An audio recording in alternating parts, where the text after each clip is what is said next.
Жанна мен құда арасындағы қарым-қатынас қайтадан жылдамданып, бұрынғыдан да шынайы әрі шиеленісті болды.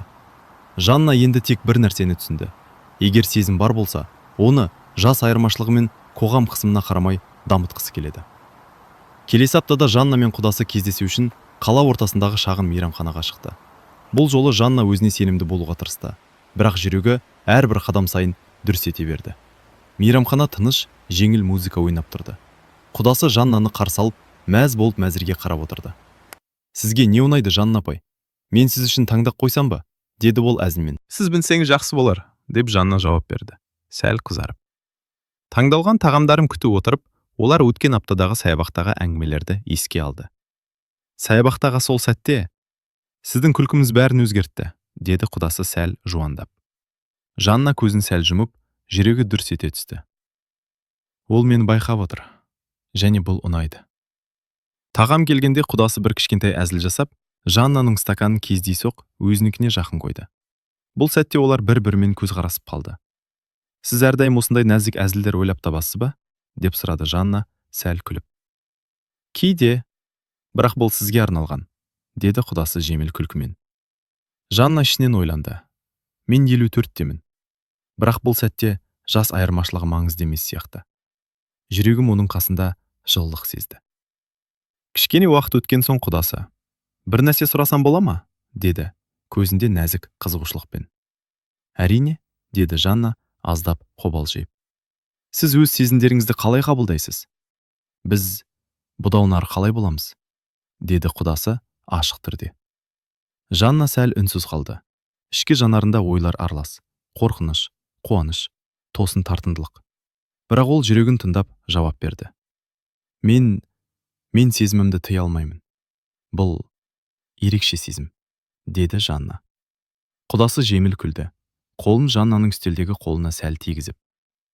Сізді сезіну керемет, деді жұмсақ үнмен. Кештің соңында Жанна үйге қайтқанда жүрегі дүрс ете түсті. Ол түсінді. Енді бұл қарым-қатынас тек көңіл көтеру емес, шынайы эмоциялар мен керең сезімдерге толы болатын еді. Ішкі жанарында тағы да бір ой қайталанды. Мен 54-темін, бірақ енді жоқ деп айту мүмкін емес сияқты. Келесі кездесуге Жанна аздап қобалжыған күйде келді. Ол өзіне: мен 54-темін, бірақ енді сезімімді тыя алмаймын. Бұл қарым-қатынас әрдайым жеңіл бола бермейді, деп ойлады. Құдасы оны мейрамхананың шағын бөлмесінде қарсы алды. Көздері әдеттегідей жылы, бірақ бүгін бір түрлі сезім мен күдік бар сияқты. Жанна апай, кешкісін кофе ішуге қалай қарайсыз? Деді ол. Жақсы, мен үшін, деп жауап берді Жанна, жүрегі дүрс ете түсті. Олар кофе ішіп отырып, әдеттегідей жеңіл әңгіме басталды. Бірақ қазір атмосфера сәл өзгеше болды. Құдасы кенет сәл жақындап, қолын Жаннаның үстелінің шетіне тигізді. Жанна сәл шошып кетті. Ой, кешіріңіз, деді ол, жүрегі дүрс ете түскенін сезіп. Ойланбаңыз, мен жай ғана қолымды демалдым, деді құдасы жеңіл күлкімен. Бірақ ішкі жанарында Жанна сезді. Бұл тек кездейсоқтық емес. Жүрегі жылылықпен толды, бірақ сәл қорқыныш та бар еді. Содан кейін құдасы сәл күрделі сұрақ қойды. Жанна апай, сіз бізге қарым-қатынасты қалай қарайсыз? Біз бұны ары қарай дамытамыз ба? Жанна сәл үнсіз қалды. Ішкі жанарында ойлар, қорқыныш, сезімнің күші, жас айырмашылығы. Бірақ ол шынайы жауап беруге тырысты. Мен өз сезімімді жасырмаймын, бірақ мен қорқамын. Қоғам, пікірлер, жас айырмашылығы, деді Жанна, даусы сәл дірілдеп. Құдасы оны түсіністікпен қарады. Мен түсінемін. Біз бәрін бір-бірімізге баяу жасап, тыңдай отырып жасауымыз керек, деді ол, жеңіл, бірақ шынайы. Бірақ осы сәтте жанжал пайда болды.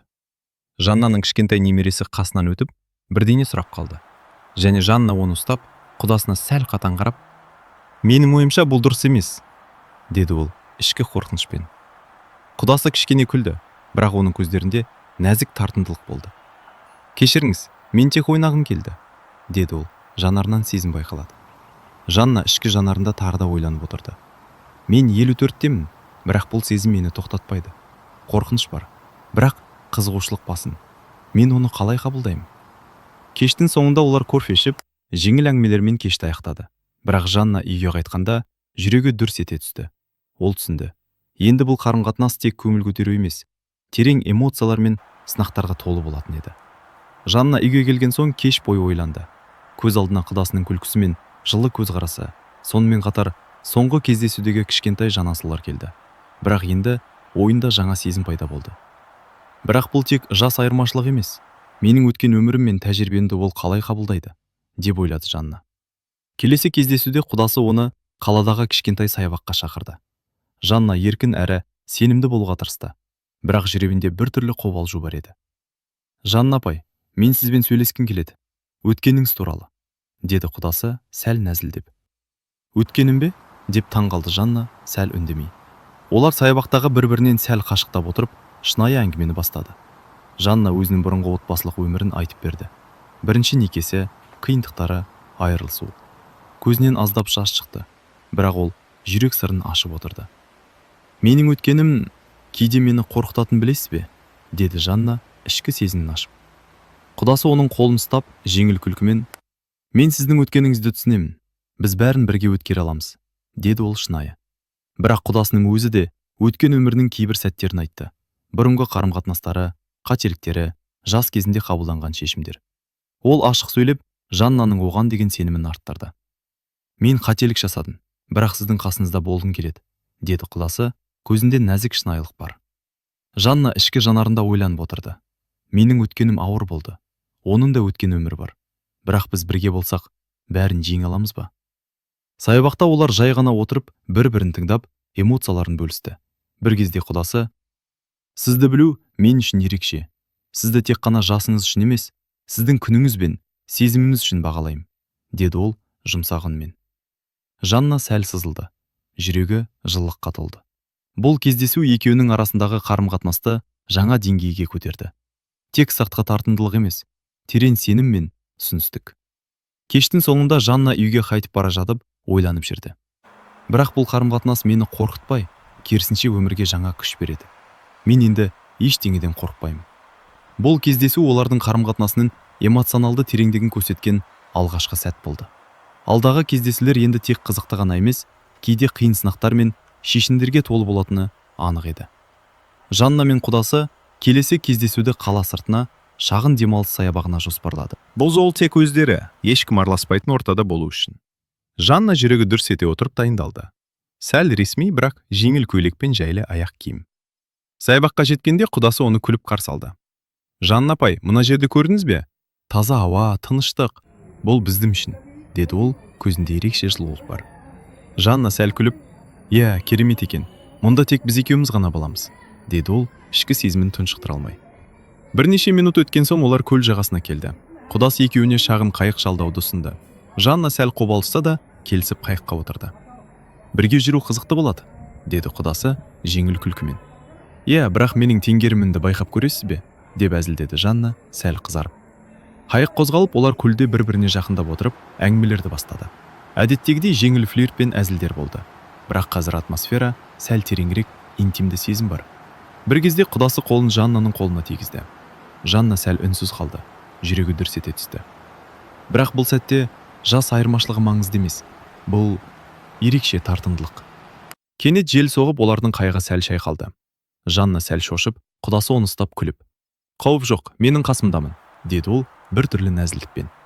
Жанна ішкі жанарында жылылық сезіп, жүрегі қайтадан дүрс ете түсті. Құдасының қолының күшін сезіп, оған сенім пайда болды. Біраз уақыттан соң олар көл жағасында тоқтап, бірге отырған күй сөйлесті. Құдасы Жаннаның көздеріне қарап, мен сізбен әр сәтті бөліскім келеді. Бұл тек алғашқы кезең ғана, бірақ мен шынайы сезімімді жасырмаймын, деді ол жұмсақ үнмен. Жанна ішкі жанарында ойлады.